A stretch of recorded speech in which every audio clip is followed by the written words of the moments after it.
Well, hello again from Border Home Inspection. Today's tip is about septic wiring, septic tank wiring in particular. I just want to show you something I'm seeing here today and give you some advice on how to make it better. Okay, so you can see here there's two types of wires here. We got some Lumex style wire. I don't know if it's rated for underground. Let's forget about that for the moment. The electrical box is just was laying right face down in the dirt like that. So I did test it. There is power here, but you can imagine it's not very reliable laying in the dirt. In the meantime, what they've been using is an extension cord. And I wonder, well, why would you use an extension cord if you have power here already? So first of all, I recommend driving a post in the ground, putting a proper weatherproof cover on here. If this wire is not rated for use outside, then that's something you should consider as well. It should be rated for underground burial, or put it in a conduit or something, keep it protected. And then if you don't use a waterproof cover, then at least put a bucket or something over the connection so that it stays dry. Now the question is, why are they using the extension cord? And I see this a lot, and I've had to do it myself.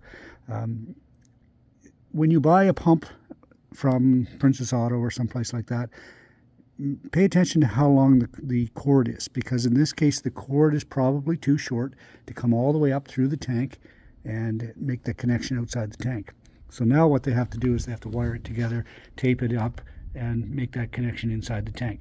And more often than not, that gets moisture in there, it shorts out across the two leads, and something burns off. Or when you have to take it apart, you can't get it apart, and I've had that happen lots too. So that's my recommendation, is make sure you get a very long cord, long enough to come outside the tank so that you can make your connection outside.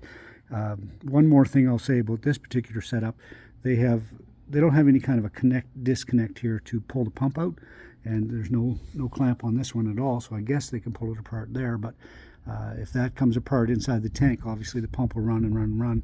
Water will spray on the lid and just go back into the tank. So make good connections, but also make a quick connect that allows you just to open up a cam lock, let's say, or on thread of fitting real quick, and just pull the pump out that way. That's the best way to do it. So that's today's home hint for you, all you acreage owners. Hopefully that's been helpful for some of you.